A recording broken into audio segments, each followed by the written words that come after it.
우리 요한계시록 말씀을 보겠습니다. 요한계시록 16장 말씀입니다. 요한계시록입니다. 16장입니다. 12절 말씀부터 16절까지 기록된 말씀을 보겠습니다. 요한계시록 16장 12절에서 16절까지의 말씀입니다.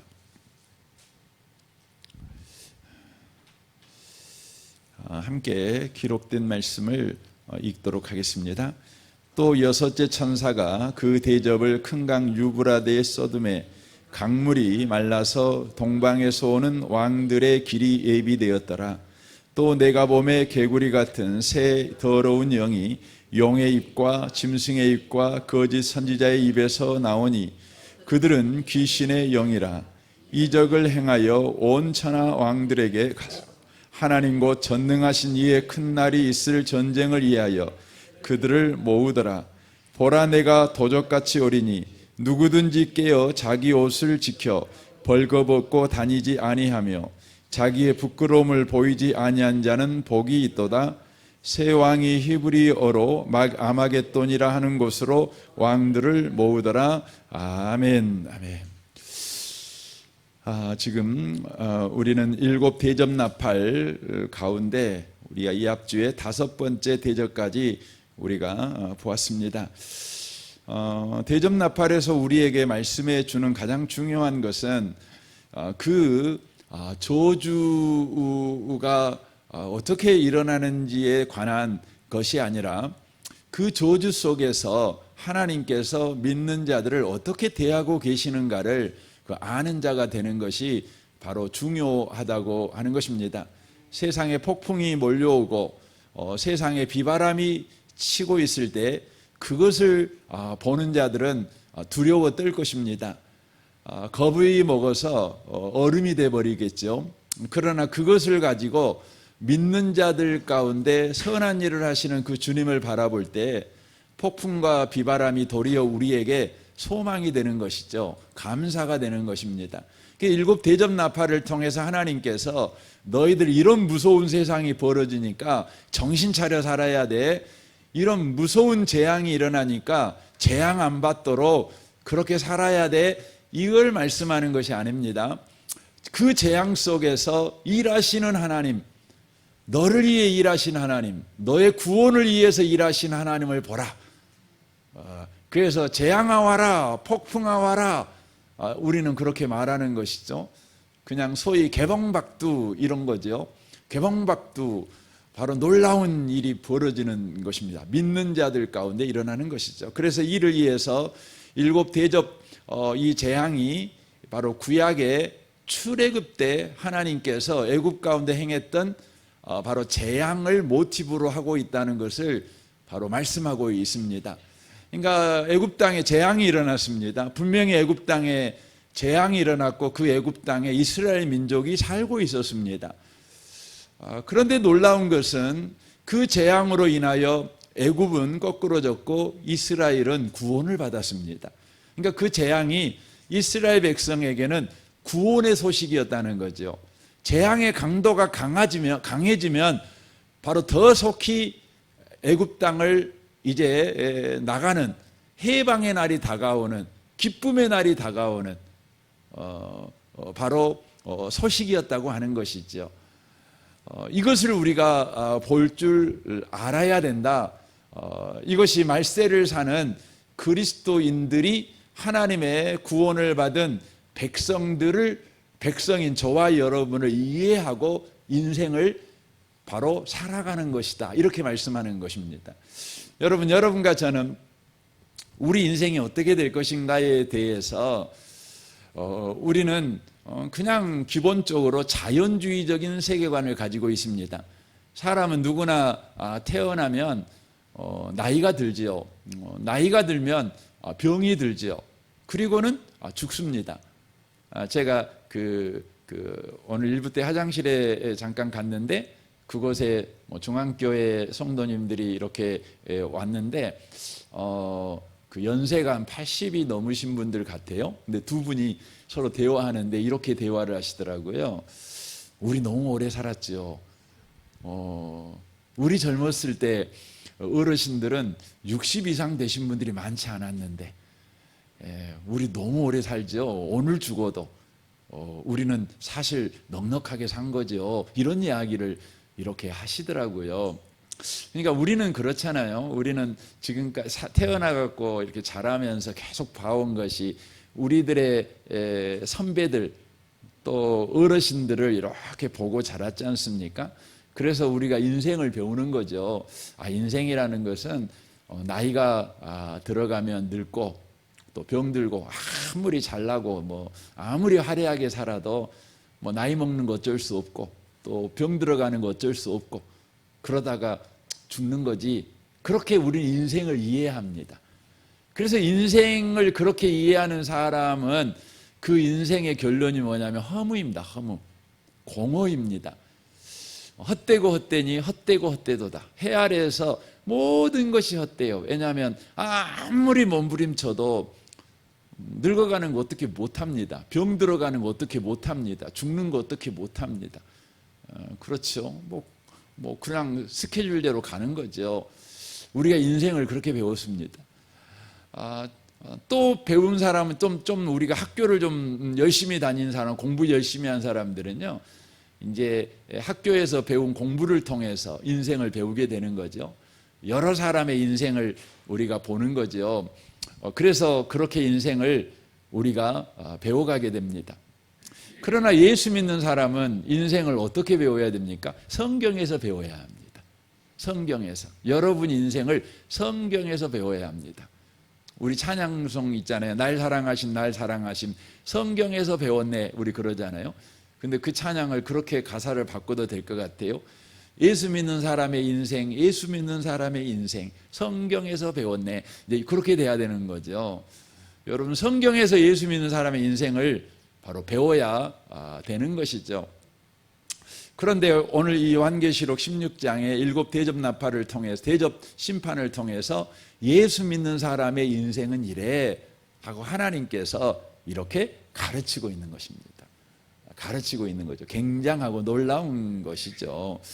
저는 이곳에 계신 복 있는 분들이 성경을 통해 계속해서 여러분 인생을 배워가시면 좋겠습니다. 그러시면 그 인생의 결론은 뭡니까? 영광입니다.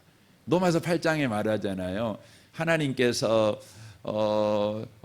작정한 사람을 부르시잖아요.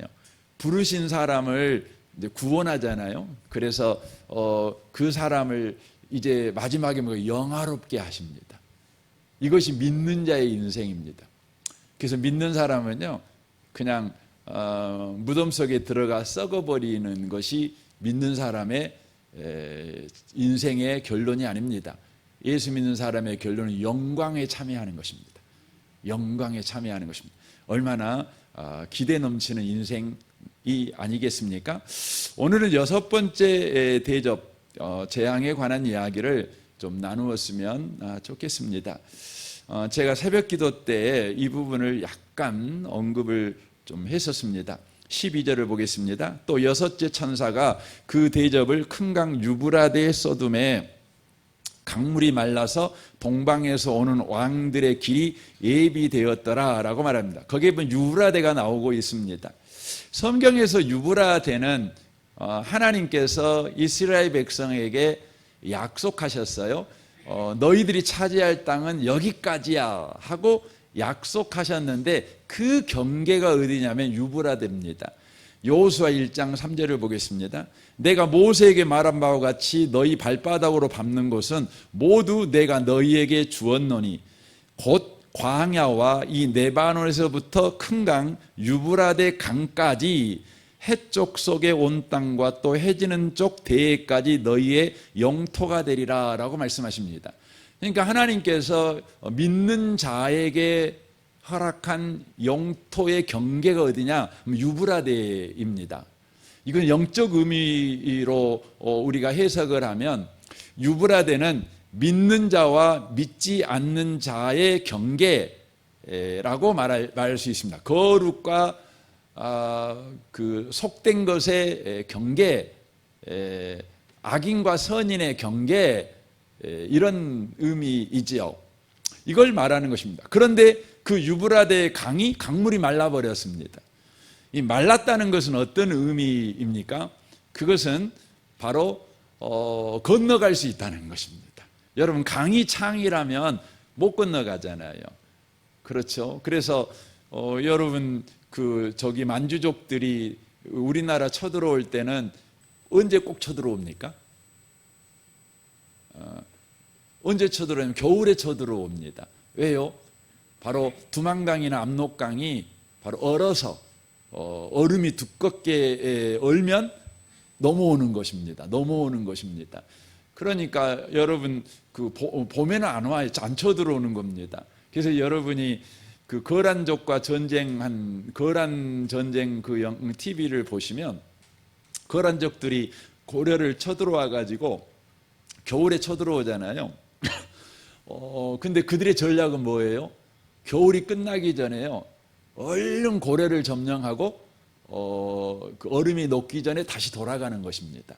이게 굉장히 중요한 전략이었죠. 그래서 어떻게 해요? 끄는 겁니다. 계속 도망가는 겁니다. 그게 성종이 계속 도망가잖아요, 밑으로. 그러니까 계속 따라오는 거죠. 근데 따라오다가 계산을 해보니까 더 따라가다가는 그 강이 녹아버리면 못 돌아가는 겁니다. 그러니까 못 잡고 돌아가는 것이죠. 예. 그래서 여러분, 이 강이 말랐다는 것은 바로 그 거룩한 지금 이제 서로 경계가 무너졌다는 것인데, 경계가 없게 돼 버렸다는 것인데, 이것은 곧 전쟁을 예고하는 말이 되는 것입니다. 강이 말라버렸다.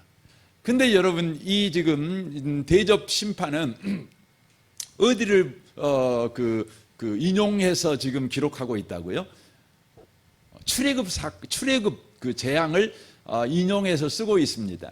근데 출애굽 사건에서 보면 강이 말라버린 사건이 있어요. 거기에서는 강이 아니라 바다가 말라버린 사건이 기록이 되어져 있습니다. 출애굽기 14장 15절에 보십시오. 여호와께서 모세에게 이르되 너는 어찌하여 내게 부르짖느냐? 이스라엘 자손에게 명령하여 앞으로 나아가게 하고 지팡이를 들고 손을 바다 위에 내밀어 그것을 갈라지게 하라. 이스라엘 자손이 바다 가운데서 마른 땅으로 행하리라. 그러십니다. 마른 땅으로 행하시리라. 그래서 주님께서 어떻게 하십니까? 동풍이 불어오게 해가지고 갈라진 그 강물에 수천 년 동안 잠겨 있었던 그곳, 그러니까 여러분 강물에 잠겨 있었던 그 땅이 갈라졌다 해서 그냥 걸어갈 수는 없죠. 왜냐하면 진흙투성이 아니겠습니까? 뭐 그냥 몇백 년 동안 물에 담가져 있는 곳이니 얼마나 깊은 수렁이겠습니까? 그래서 우리 하나님이 어떻게 이스라엘 백성을 건너가게 하시기 위해서 밤새 동풍을, 여기서 한 동풍은 바로 사우디아라비아 사막에 있는 그 무더운 더위를 말합니다. 무더운 더운 바람을 말합니다. 그걸 불어갖고 불게 합니다. 여러분 성경을 읽어보시면 동풍이 나오면, 동풍이 나왔다 그러면 더운 바람이 불어온다 생각하시면 돼요. 그래서 그 요나서에 보면 그 하나님께서 동풍을 불어가지고 요나가 좋다고 이렇게 박넝쿨 그늘에 있었는데 하나님이 동풍 불어가지고 싹 말려붑니다. 그런 이야기가 나오잖아요. 뜨거운 바람이란 말은. 근데 서풍을 분다. 그 말은 어떤 의미일까요? 그건 지중해에서 바람이 불어오는 겁니다. 그 말은 바로 비구름이 몰려온다는 겁니다. 비가 온다는 것입니다. 이걸 이야기를 바로 해주는 것입니다. 그래서 이른 비 늦은 비는 어디서 바람이 불어와야 돼요? 서풍이 불어와야 돼요. 서풍. 지중해에서 비를 몰고 오는 것을 의미하는 것입니다. 어찌됐든 하나님께서 홍해바다를 마르게 만들어 버립니다. 근데 오늘 여섯 번째 대접에서 보면 강물이 마릅니다. 그런데 이것은 바로 두 가지를 보여주고 있는 것을 의미하는 것이죠. 전쟁을 예고해요. 전쟁을 예고하는데 놀라운 것이죠. 그런데 이스라엘 출애굽 사건을 통해 강이 말랐다. 이것은 바로 두 가지를 우리에게 메시지를 주는 것입니다. 홍해바다가 마름으로 인하여서 무슨 일이 벌어졌죠? 이스라엘은 구원을 받았고 애굽은 그곳에 수장을 당하게 됩니다. 수장을 당하게 됩니다.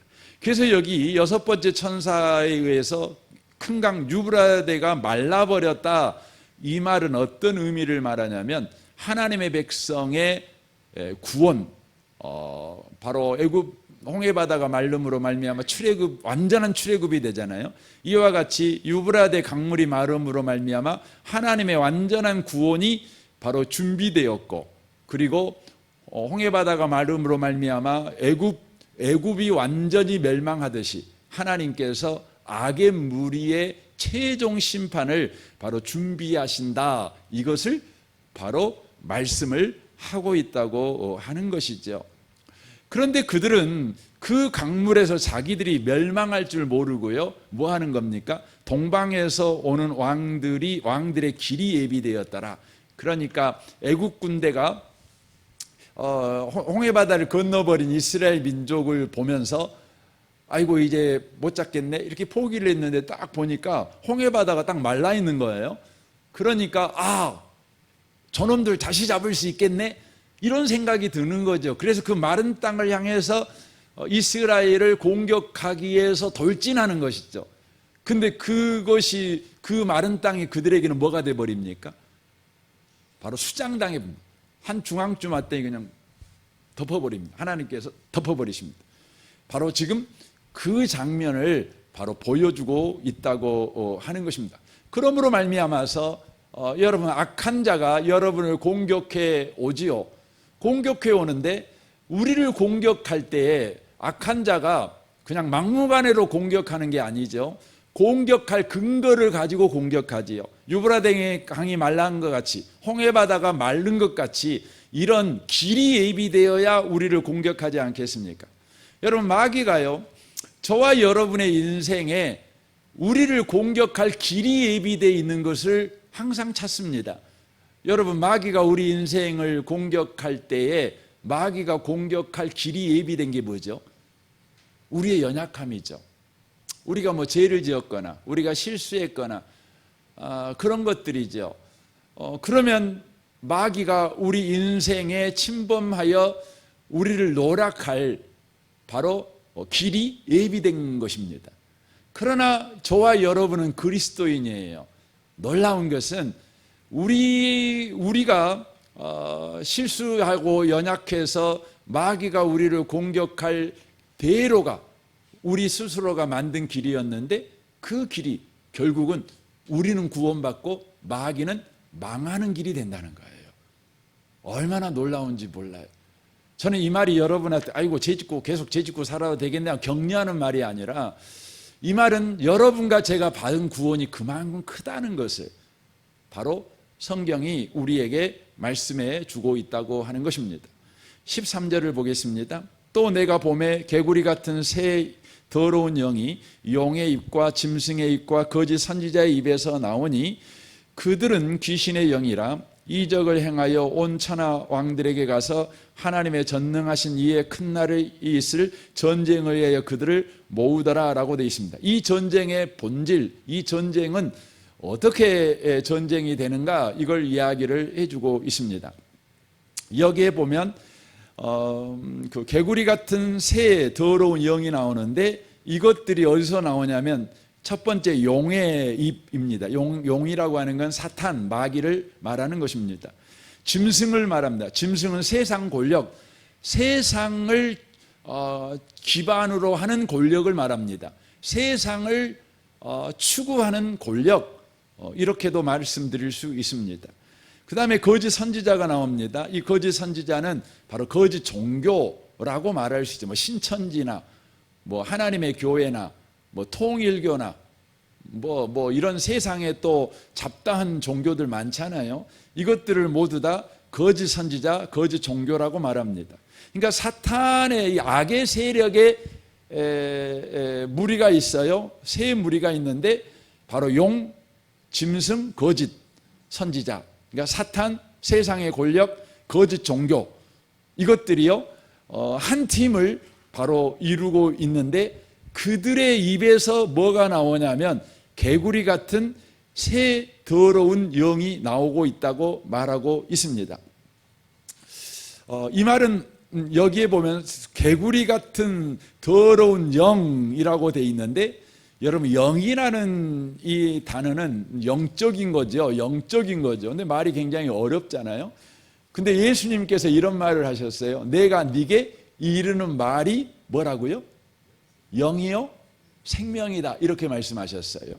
그러니까 영이라고 하는 것은 말 그대로 영적인 힘, 이렇게 말씀드릴 수 있죠. 영적 존재, 이걸 말할 수도 있지만 또 나아가서 그것은 말을 이야기하는 것입니다. 말.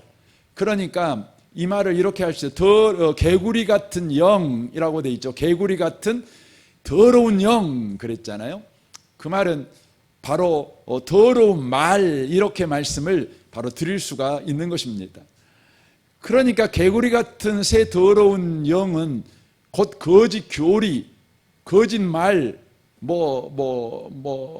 혐오하는 말, 폭력적인 말, 상대방을 죽이는 말, 가시돋친 말, 폭력적인 말, 분노하는 말, 상대방을 그냥 낙심시키는 말, 이런 것들이 모두 다 뭐냐면 바로 개구리 같은 영, 더러운 영, 이렇게 말씀을 드릴 수가 있습니다. 그런데 왜 개구리를 붙였을까요? 그 이유는 레위기 11장 10절 12절에 보면 부정한 짐승으로 개구리를 바로 분류합니다. 출애굽기 8장에 보면 애굽에 재앙을 내리는데 그 두 번째 재앙이 개구리 재앙 아닙니까? 개구리 재앙이 임하게 될 때 어떤 일이 벌어지죠? 온 세상이 시끄러움으로 덮습니다. 소란스러워져요. 혼란스러워요. 혐오가 일어납니다. 개구리가 여러분 혐오스럽잖아요. 여러분이 달라들면 아이고 개구리 이렇게 하지는 않잖아요. 물론 여러분이 동화를 좋아해가지고 개구리 왕자 생각해갖고 혹시 이 사람이 왕자가 될란가 몰라, 이런 거 있을란가는 모르겠지만 그렇지는 않지요. 그러니까 개구리는 추하고 더럽고 시끄럽고 귀찮게 달라붙는 거짓된 영향력을 말하는데 거기에 영이 붙었다, 그 말은 그런 말이라는 것을 바로 이야기를 해주고 있다고 합니다. 그러면서 더 나아가서 이 14절에 그 영이 뭐냐 하면 귀신의 영이다, 이렇게 돼 있어요. 귀신의 영. 그러므로 여러분 더러운 말은 뭐냐 그러면 성경의 표현을 보면 귀신의 영이다, 귀신의 말이다, 이렇게도 말할 수 있는 것입니다. 그 임무가 분명하죠. 14절에 보면 온 천하 임금들에게 가서 하나님 곧 전능하신 이의 큰 날의 전쟁을 위하여 그들을 모으더라 라고 말하고 있습니다. 이 더러운 귀신의 영, 더러운 영, 개구리 같은 더러운 영들이 곧 이것들이 말을 가지고요, 사람들을 미혹합니다. 특별히 정치 권력을 가지고 있는 자, 종교 지도자들을 미혹합니다. 그래가지고 하나님을 대적하는 전선으로 끌어들이는 역할을 하는 것이죠. 요즘 흔히 하는 말로 뭘 씌운다고 그러죠? 프레임을 씌운다, 이런 말 하잖아요. 프레임을 씌워요. 이게 뭐냐면 거짓의 영이 쓰는 겁니다. 그 더러운 영이 쓰는 방식이라고 하는 것이죠. 그래서 우리 기독교를 어떤 프레임을 씌워놨죠? 우리 기독교를요, 여러분 세상에 이런 언론이나 정치인들이 또 세상에 다른 이런 유력한 사람들이 기독교를 어떤 프레임으로 씌웠냐? 그 말로 프레임을 씌운 거예요. 이렇게 씌운 거죠. 그냥 교회가 타락했다는 거죠. 그래서 개독교라고 이렇게 만들어놨습니다. 개독교라고. 여러분, 이제 저도 옛날에 그런 말을 썼어요. 근데 제가 이 성경을 보면서 우리는 절대 그런 말 쓰면 안 되겠구나 생각을 했어요. 그 중에 하나가 뭐냐면 우리가 잘해야 된다는 거죠. 세상이 교회를 걱정하게 만들어놨냐, 이런 말을 우리가 써요. 우리가 잘해야 된다는 것이죠. 근데 여러분 그건요, 엄밀한 의미에서 보면 성경이 말하고 있는 내용은 아니에요. 그건 세상이 만들어낸 프레임이에요. 말로 만들어 놓은 거예요. 여러분, 성경은요, 어떠한 경우에도 교회는 주님이 머리이시기 때문에 교회는 세상의 소망이에요. 어떠한 경우에도 교회는 소망이 있어요. 어떠한 경우에도. 여러분, 어떠한 경우에도 주님은 교회를 통해서 영혼을 구원하셔요. 주님은 교회를 부끄럽게 생각하지 않아요. 왜냐하면 교회가 주님의 머리니, 주님이 머리시니까. 머리시니까. 그러니까 교회를 주님이 부끄러워한다는 건 뭐예요? 하나님 자신을 부끄러워한다는 말이 되는 거예요. 그럴 수 없어요. 그러므로 여러분, 교회가 아무리 문제가 많고, 교회가 아무리 시끌시끌하고, 교회가 아무리 정신 못 차려서, 여러분, 참으로 우리가 보기에도 답답하고 힘든 일을 할 때에도, 여러분, 이런 말을 하면 안 돼요. 교회는 소망 없어. 이런 말을 하면 안 돼요. 여러분, 교회는 소망이 있어요. 소망이 있어요. 여러분, 교회에요, 1000명이 모인 교회가요, 다 떠나고 2명이 모였어요. 그럼 그 교회에 소망이 있을까요? 소망이 있어요. 1명이 남으면은요, 그래도 소망이 있어요. 왜? 주님이 말씀하셔요. 예루살렘에서 내가 1명만 있다면 내가 멸망시키지 않아. 예루살렘에 죽고 사는 문제는 누구에게 달린 거예요? 1명이면 돼요. 1명이면. 1명이면. 제가 낙심할 때가 있었거든요. 근데 하나님께서 이거 얼마 길지도 않는 때입니다. 제가 말씀을 이렇게 준비하는데 하나님이 저한테 강력하게 말씀하는 거예요. 뭐라고 말하냐면, 나는 1명만 있으면 돼. 나는 1명만 있으면 돼. 그렇게 말씀하시더라고요. 네가 설교하는데 1명만 앉아있고 1명만 은혜 받아도 돼. 다 은혜 받게 하려고 할 필요 없어. 1명만 은혜 받으면 돼. 그러면 생각나게 하시는 것이 그 말씀입니다. 여러분, 이 소돔과 고모라는 몇 명이 없었고 멸망했다 그러죠? 여러분, 우리가 알기로는 의인 10명이 없었고 망했다고 그래요? 아니에요. 더 정확하게 성경을 보면 바로 아브라함이 끝까지 내가 있잖아요, 하나님. 내가 소돔을 위해 기도하고 있잖아요. 이렇게 했다면 소돔 고모라 안 망해요. 그게 중요한 거예요. 마귀는요, 끊임없이 말로 패러다임을 속여요. 말로 프레임을 씌워가지고 우리를 그런 사람으로 만들어 버려요. 그래서 여러분, 대적하게 만든다는 것입니다.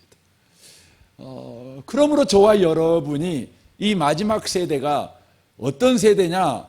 그러면 말로 바로 세상을 어지럽히고 말로 세상을 전쟁하게 만들고 서로 혐오하게 만들고 싸우게 만드는 세상이라는 것을 저와 여러분이 놓치시면 안 되는 것입니다.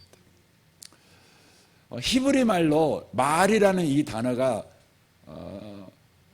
단어와 똑같이 쓰는 단어가 있어요. 그게 뭐냐면 사건이라는 단어입니다. 사건.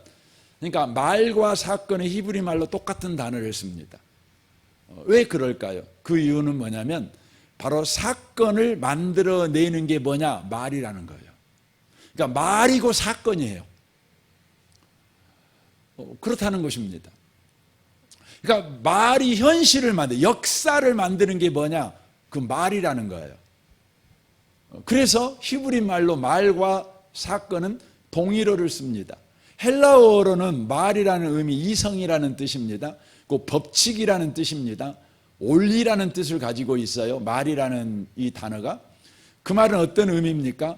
우리의 말이요, 우리 전 존재를 담고 있다는 의미를 가지고 있어요.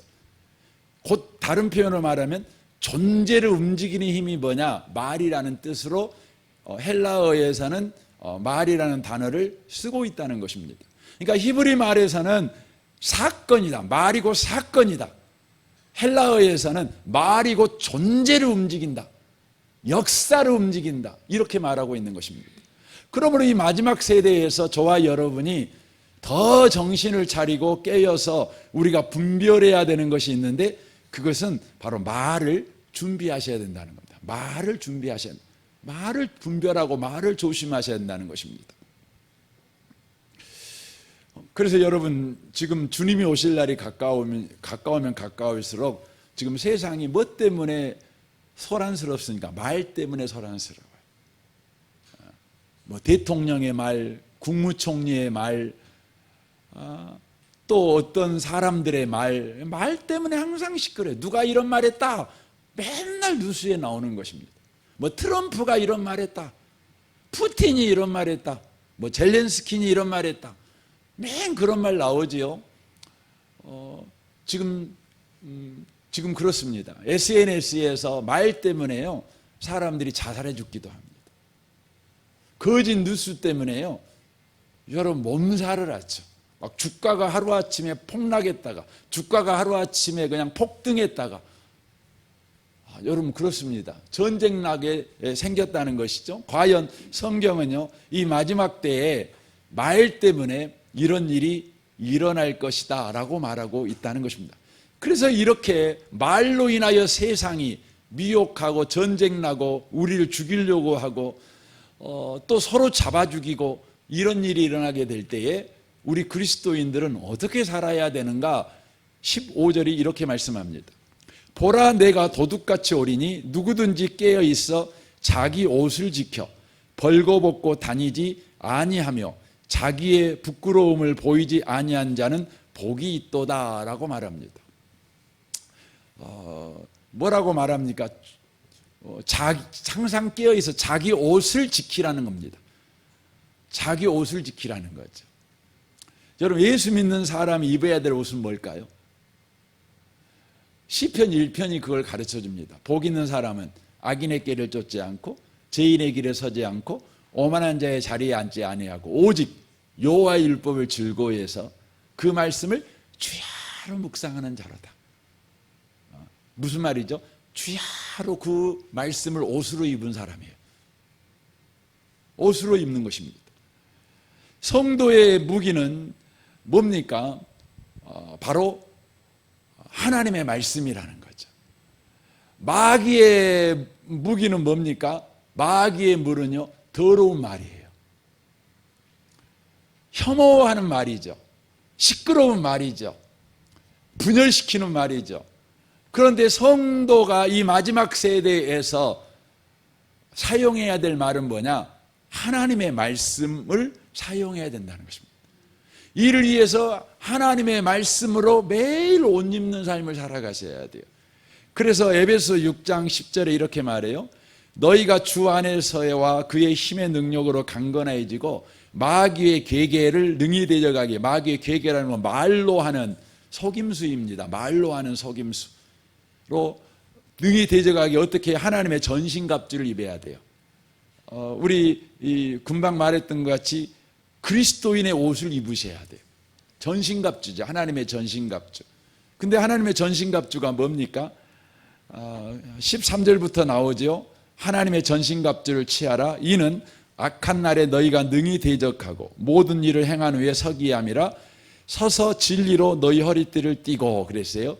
진리의 허리띠가 뭡니까? 진리의 말씀이에요. 진리의 말씀. 진리의 말씀을 허리띠를 띠는 것이죠. 의의 호신경을 붙이고 의의 말씀으로 호신경을 붙이는 거죠. 평안의 복음이 준비한 것으로 신을 신는 거죠. 평안의 복음, 평안의 말씀으로 신을 신는 것이죠. 그리고 모든 것 위에 믿음의 방패를 가져라. 믿음의 말씀을 가져라. 그러는 것입니다. 믿음의 말씀을 가지는, 이 믿음의 방패가 뭐예요? 믿음의 말씀이에요. 믿음의 말씀. 그리고 어떻게 합니까? 능히 악한 자의 모든 불화살을 소멸하고 구원의 투구를 써요. 구원의 말씀을 항상 가지고 있어야 돼요. 그 다음에 뭡니까? 공격 무기로는 성령의 검 곧 하나님의 말씀을 가지라 라고 말씀하는 것입니다. 그러니까 하나님의 전신갑주는 머리에 구원의 말씀을 쓰고 의의 말씀으로 이렇게 호신경을 삼고 진리의 말씀으로 허리띠를 차고 복음의 말씀으로 신발을 신고 믿음의 말씀으로 방패를 삼고 또 하나님의 말씀으로 공격무기 검을 이렇게 삼는 것입니다. 이게 뭐예요? 전신갑주예요. 전신갑주. 저와 여러분이 말은 어떻게 합니까? 말은요, 생각 갖고 해요. 생각을 가지고 말을 하는 거죠. 그렇죠? 생각을 가지고. 근데 예수 믿는 사람은 어떻게 말해야 된다는 거죠? 하나님의 말씀으로 말하는 거예요. 이걸 여러분과 제가 계속해서 훈련하셔야 돼요.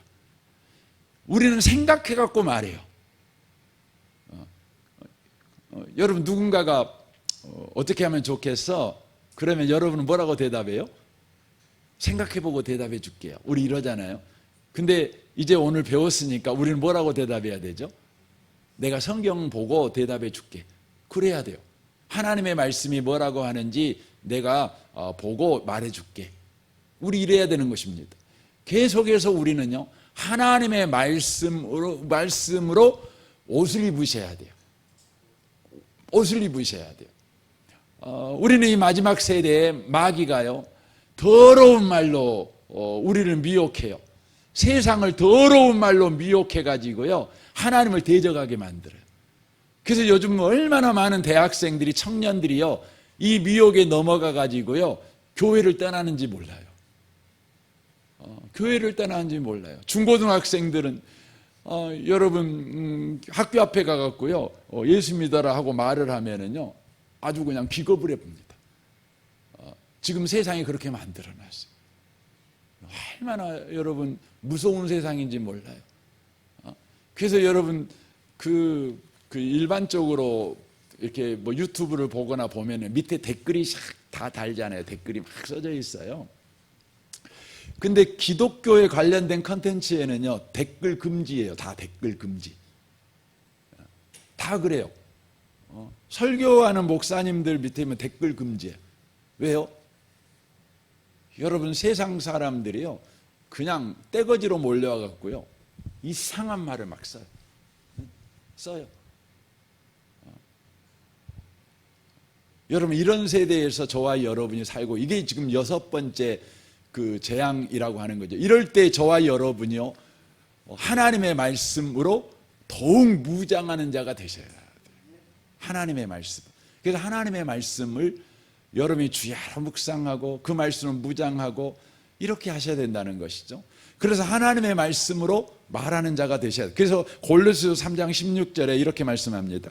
그리스도의 말씀이 너희 속에 풍성히 거하여 모든 지혜로 피차 가르치며 권면하고 시와 찬송과 신령한 노래를 부르며 감사한 마음으로 하나님을 찬양하고 또 무엇을 하든지 말에나 일에나 다 주 예수의 이름으로 하고 그를 힘입어 하나님 아버지께 감사하라, 이렇게 말씀하는 것입니다. 저와 여러분에게 그리스도의 말씀으로 풍성해야 된다, 이렇게 말씀하십니다. 여러분 마지막 세대는 그래야 되는 것입니다. 더 그래야 되는 것입니다. 그래야만 여러분과 제가 말로 미혹하는 이 더러운 영, 귀신의 영, 이 아마겟돈 전쟁에서 저와 여러분이 승리하게 된다는 것입니다. 그래서 이 아마겟돈 전쟁은요, 어떤 특정한 날에 어떤 특정한 장소에서 일어나는 일이 아니에요. 이것은 바로 예수님이 승천하신 이후에, 교회가 세워진 이후에 예수님이 재림하는 날까지 바로 말을 가지고 우리를 낙심시키고 우리를 흔들고 우리를 불신앙을 갖게 만들고 우리를 분노하게 만들고 우리를 낙심시키는 바로 모든 세상의 공격이 뭐냐면 아마겟돈 전쟁이에요. 여러분 그걸 여러분 꼭 기억하셔야 돼요. 아마 여러분 이번 주 일주일 살면서요, 여러분은 또 아마겟돈 전쟁을 경험할 것입니다. 말 때문에, 누군가의 말 때문에 낙심하고 누군가 말 때문에 힘들고 그러죠. 그때마다 여러분과 제가 기억해야 돼요. 뭡니까? 아마겟돈 전쟁이다. 어떻게 이겨야 됩니까? 하나님의 말씀으로 무장해야 되는 겁니다. 머리에 그런 말을 들었을 때요, 내 머리에 하나님의 구원의 말씀을 쓰는 거죠. 너는 예수 때문에 구원받은 자야. 우리의 심장이 사자의 심장으로 바뀌어야 돼요. 예수의 피가 나를 의로운 자가 되게 했어. 그거죠. 내 허리에 힘이 있으셔야 돼요. 허리 힘으로 뭔가 한다는 거 아닙니까? 근데 허리의 힘이 여러분 뭡니까? 바로 뭐죠? 허리는 뭐 차죠? 갑자기 생각이 안 나네요.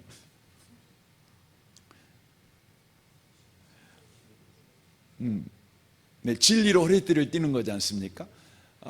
그러니까 여러분과 제가 예수가 진리시잖아요. 예수 외에는 진리가 없어.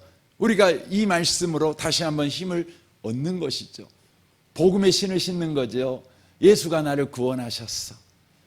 그러니 신발을 신는다는 건 복음 때문에 깡충깡충 뛰는 거 아닙니까?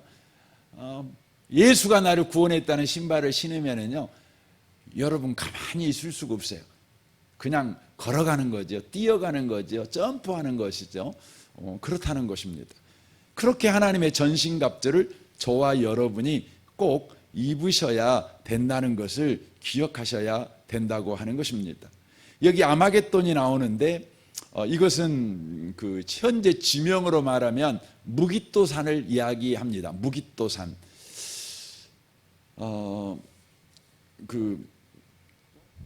실제 있는 산입니다. 근데 이 무깃도산은요, 실제 역사적으로 보면 그곳에서 전쟁이 약 200번 정도 전쟁이 났었습니다. 그러니까 무깃도산은 전쟁을 상징하는 바로 의미입니다. 아마겟돈은 전쟁을 상징하는 것입니다. 그러니까 무깃도산에서 인류 마지막에 전쟁이 일어난다. 여러분 그렇게 말하시면 안 돼요. 왜냐하면 여러분 무깃도를 가보시면 그곳은 넓은 평야이지만 여러분 세대론자들이 말하는 것처럼 2억 명의 군대가 모여가고 싸울 만한 땅이 아니에요. 그곳은 그 몇만 명만 모여도요, 그곳은 전쟁을 할 수가 없어요. 그곳은 이스라엘 곳에 있어서 이스라엘 넓은 땅이 아니잖아요.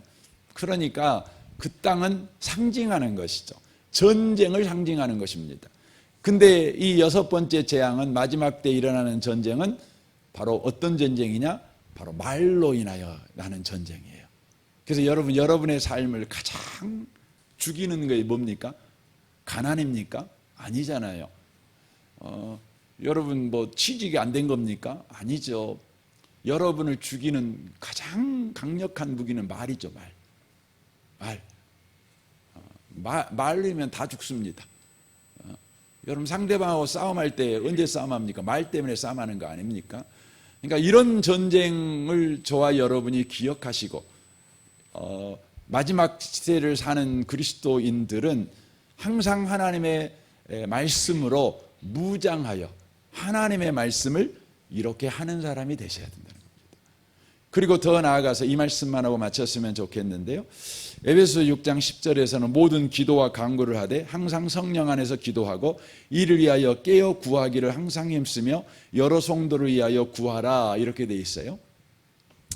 우리가 말을 할 때 마지막 세대에서는요, 사람에게 말을 많이 하지 말라고 요구하십니다. 이 마지막 전쟁을 할 때에는, 말 전쟁이 일어날 때는 사람에게 많은 말을 하지 말고 누구에게 말하라고요?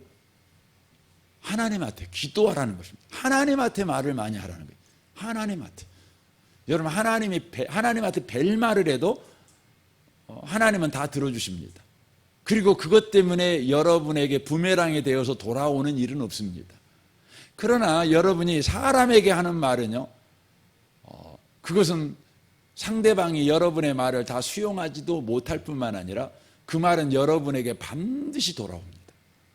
그러니까 이 마지막 세대에 저와 여러분이 하나님의 말씀으로 무장하여 하나님의 말을 해야 될 뿐만, 말씀의 말을 해야 될 뿐만 아니라 말을 할 때에는 그 누구보다도 하나님께 말을 많이 하셔야 된다는 겁니다.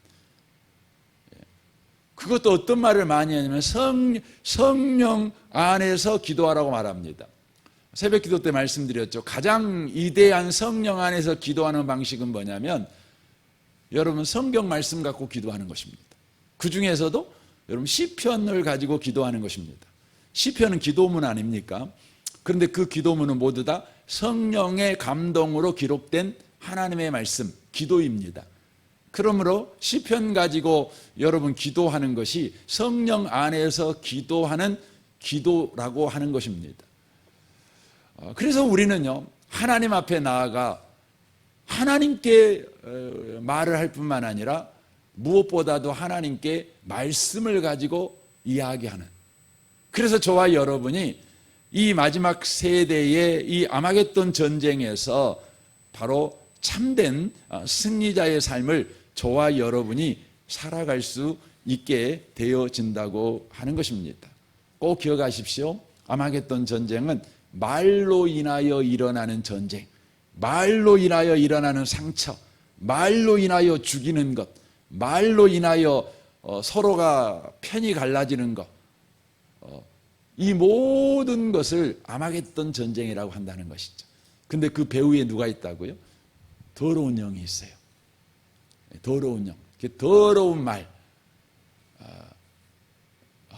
그렇다는 것입니다. 우리는 성령의 말을 해야 합니다. 우리는 성경 말씀을 말해야 합니다. 하나님의 말을 할 줄 알아야 합니다. 이래서 하나님의 전신갑주로 무장하는 저와 여러분 꼭 되시기를 주님의 이름으로 축원합니다. 아멘. 우리 같이 기도하겠습니다.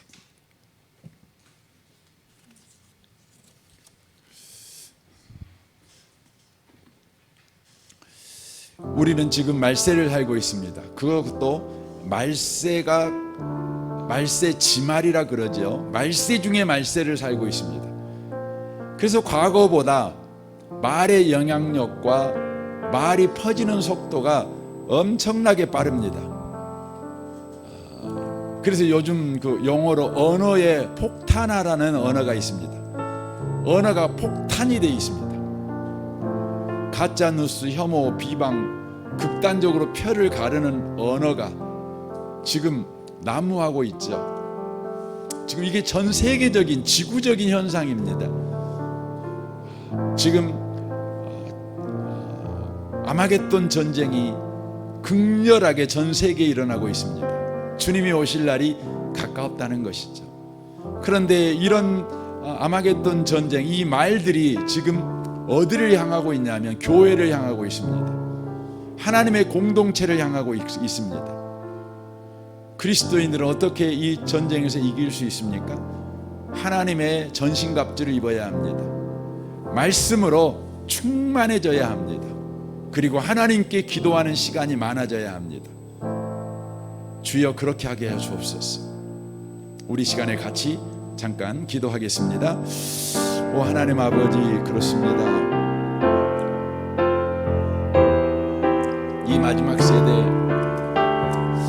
말로 인하여 사람을 죽이고 넘어지게 하고 낙심하게 만들고 상처 주는 이 마지막 세대, 그 무엇보다도 교회를 반대하고 교회를 혐오하게 만들고 교회를 오해하게 만드는 말로 끊임없이 하나님을 대적하는 이 마지막 세대를 우리가 살아가고 있습니다.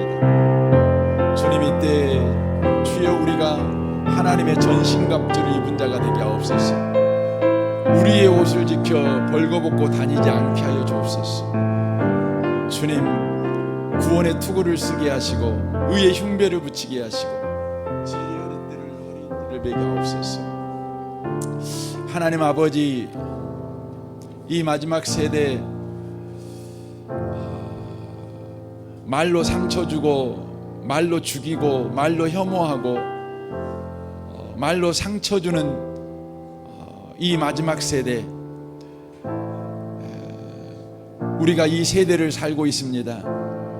그 무엇보다도 말로 교회를 혐오하게 만들고 교회를 반대하게 만들며 교회를 공격하게 만드는 이 더러운 영들의 역사가 이 마지막 세대에 넘쳐나게 많은 것을 우리가 보게 되어집니다. 주님, 이 세대에서 우리가 그리스도인으로서 하나님의 전신갑주를 입고 살아가는 우리가 되도록 늘 깨어있도록 축복하여 주옵소서. 구원의 투구, 구원의 말씀으로 투구를 쓰게 하시고, 의의 말씀으로 호심경을 삼게 하시고, 진리의 말씀으로 허리띠를 띠게 하시고, 평안의 복음의 말씀으로 신발을 신는 자 되게 하옵소서. 믿음의 말씀으로 방패를 들게 하시고, 성령의 검 곧 하나님의 말씀으로 무기를 삼는 자 되게 하여 주옵소서. 하나님의 전신갑주를 입고 살아가게 하시옵소서. 누구에게 말할 때에 하나님의 말씀을 말하게 하시고, 내 생각을 말하는 어리석음을 범하지 않게 하여 주옵소서. 하나님께 더 많이 말하는 자 되게 하옵소서. 사람에게 말하는 것은 대폭 줄이게 하여 주시고, 하나님께 말하게 하시고, 하나님께 말할 때에 하나님의 말씀을 하나님께 더 많이 구하는 우리가 되도록 주여 축복하여 주옵소서. 그래서 이 마지막 세대, 이 아마겟돈 전쟁 때 하나님의 말씀을 말씀으로 전신무장한 자의 그 인생이 어떠한지를 우리가 간증하며 증인으로 살아내는 우리가 되게 하여 주옵소서. 주님만을 경배합니다. 예수님의 이름으로 기도합니다. 아멘.